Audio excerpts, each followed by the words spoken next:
अस्सलाम वालेकुम dear students, welcome xpacademy.com, जहां पर आप step by steps adobe Illustrator 2019 Urdu जुबान में सीख रहे हैं।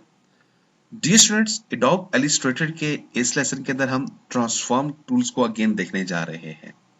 इससे पहले के लेसन के अंदर भी हमने इन्हीं कमांड्स को देखा था, लेकिन उसमें हमने तमाम काम हमने ऑब्जेक्ट को सिलेक्ट करते हुए वहां से ही जो हमारे पास बॉक्स अवेलेबल थे, बाउंड्री अवेलेबल थी, उसके थ्रू किया था। इस लेसन के अंदर मैं क्विकली आपको ये बताऊंगा कि वही काम आप अपने पास वैल्यू देकर कैसे कर सकते हैं। तो आइए स्टार्ट करते हैं आज का लेसन। तो मेरे पास मेरी लास्ट फाइल ही ओपन है, तो मैं इसको जल्दी से कंट्रोल Z कर लेता हूं। तो सिंपली आप अपने पास एक बॉक्स क्रिएट कर दें डिफरेंट।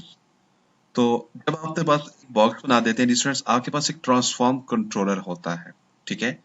और यही चीज आपको आपके प्रॉपर्टी के अंदर भी मिलेगी। आप अगर प्रॉपर्टी के अंदर चले जाते हैं तो यहाँ पर भी आपके पास ट्रांसफॉर्म आ जाता है, ठीक है। अब आप मर्जी आप इसको यहाँ से यूज करना चाह रहे हैं या इस तरह से यूज करना चाह रहे हैं। अगर आप यहाँ पे डबल क्लिक कर देते हैं, सॉरी इन सर्कल के ऊपर डबल क्लिक कर देते हैं, तो आपका ट्रांसफॉर्म जो आपका पैनल है ये आपके सामने निकल कर आ जाएगा। अदरवाइज आपको विंडो के अंदर जाके आपको ट्रांसफॉर्म को यहाँ से उठाकर लाना होगा, ठीक है। तो आप अपने पास ट्रांसफॉर्म का, जैसे कि मेरे पास यहाँ पर है ट्रांसफॉर्म, आप इसको उठा के क्लिक करेंगे तो आपके पास ये सामने निकल कर आ जाएगा। अब स्टूडेंट्स, जब आपके पास कोई भी ऑब्जेक्ट सिलेक्टेड नहीं होता, ये ऐसे बिल्कुल मदम हो जाता है, तमाम चीजें ऑफ हो जाती हैं। जैसे अपने पास शेप्स को या पाथ को सिलेक्ट कर देते हो तो उसकी तमाम ये प्रॉपर्टी आपको क्विक दिखाई दे देता है। यहां पर भी आप देखें, आपको यहां पर भी यही चीज दिखाई दे रही है। अब अगर आपको याद हो, इससे पहले के लेसन के अंदर मैं आपको तमाम ये चीजें डिटेल से बता चुका हूं, लेकिन इस लेसन के अंदर हम कुछ चीजें क्विक तौर पे देखते हैं। मिसाल के तौर पे सबसे पहले जो आपके पास ट्रांसफॉर्म कंट्रोलर के अंदर जो चीज है वो आपके पास एक्स एंड वाई है।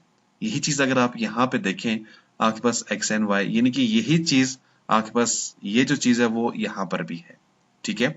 तो एक्स एंड वाई में क्या होता है स्टूडेंट्स, आपको ये बता रहा होता है कि राइट नाउ जो आपका ऑब्जेक्ट है वो उसकी डायरेक्शन क्या है, यानी कि मूव करने के लिए यूज किया जाता है, ठीक है।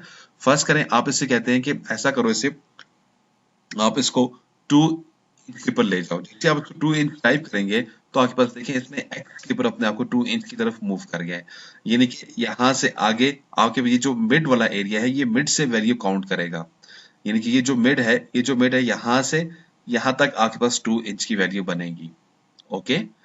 इसी तरह से आप इसको कहते हो कि आपने 3 कर दो। जैसे आप 3 इंटर करेंगे तो ये कुछ यहाँ तक आ जाएगा, समथिंग लाइक दिस। देखा, इसका मिड पॉइंट कुछ आगे की तरफ आ चुका है। तो ये आपके पास x की वैल्यू होती है। इस तरह से आप y की वैल्यू को भी दे सकते हो। आप y को कहते हो कि y को भी आपने 3 करना है तो ये ऊपर की तरफ हो जाएगा।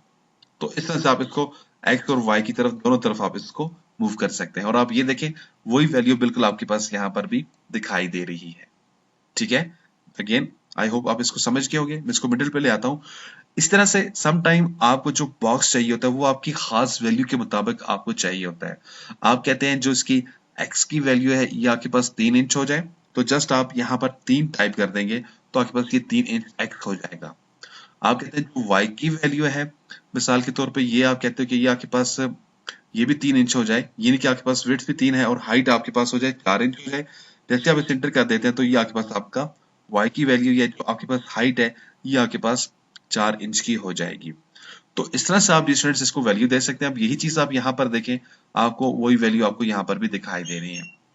नेक्स्ट चीज आपके पास वो आपका क्या आ जाता है, एंगल आ जाता है। आप इसको रोटेट करना चाह रहे हैं, आप इसको किसी भी एंगल पे रोटेट करवा सकते हैं। जैसे कि आप यहाँ पे देखें, आपके पास एंगल है, तो मैं इसको जो एंगल रोटेशन देना चाह रहा हूँ, मैं इसको 60 पे देना चाह रहा हूँ, मैं इसको 90 पे देना चाह रहा हूँ, मैं इसको 120 पे देना चाह रहा हूँ।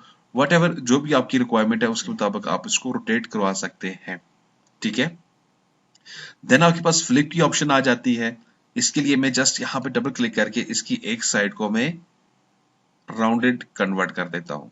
ये मैंने इसलिए कन्वर्ट किया कि आपको समझ आ जाए फ्लिप क्या करेगा। आपने इसको सिलेक्ट किया, आपके पास ये फ्लिप की ऑप्शन है, जैसे आप क्लिक करेंगे तो उसने इसको इस तरफ फ्लिप कर दिया है। अगेन आप इसको क्लिक करेंगे, इसको इस तरफ क्लिक कर देगा। आपके पास ये था एक्स फ्लिपिंग, और अगर आप वाई की तरफ जाना चाह रहे हैं, वर्टिकल यानी कि हॉरिजॉन्टल फ्लिपिंग आपके पास एक्स के ऊपर, और वर्टिकल आपके पास फ्लिपिंग है। आप इसको वर्टिकली आप इसको किसी भी तरफ लेकर जाना चाह रहे हैं तो आप इसको इजीली लेकर जा सकते हैं।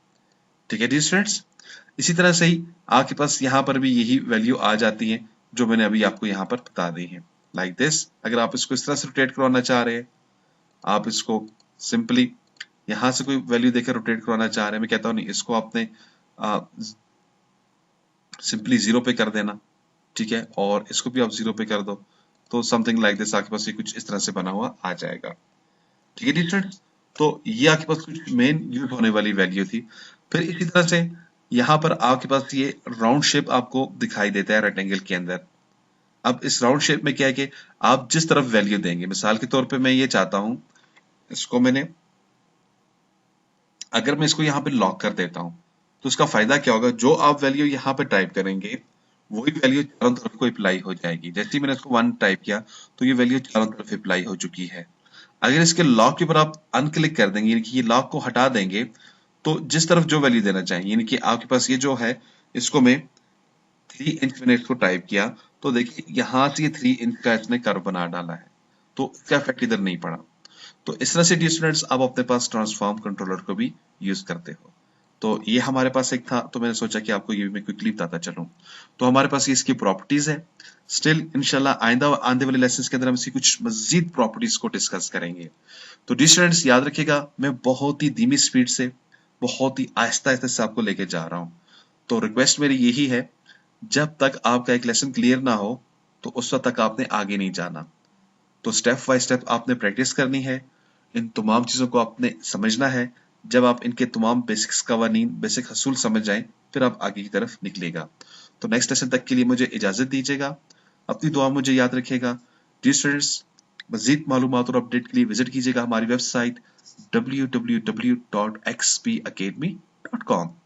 अगर आपको इन वीडियोस की कंप्लीट डीवीडी कलेक्शन चाहिए तो कॉल करें 0343 901 777 9 पे। नेक्स्ट सेशन तक के लिए अल्लाह हाफिज, अस्सलाम वालेकुम।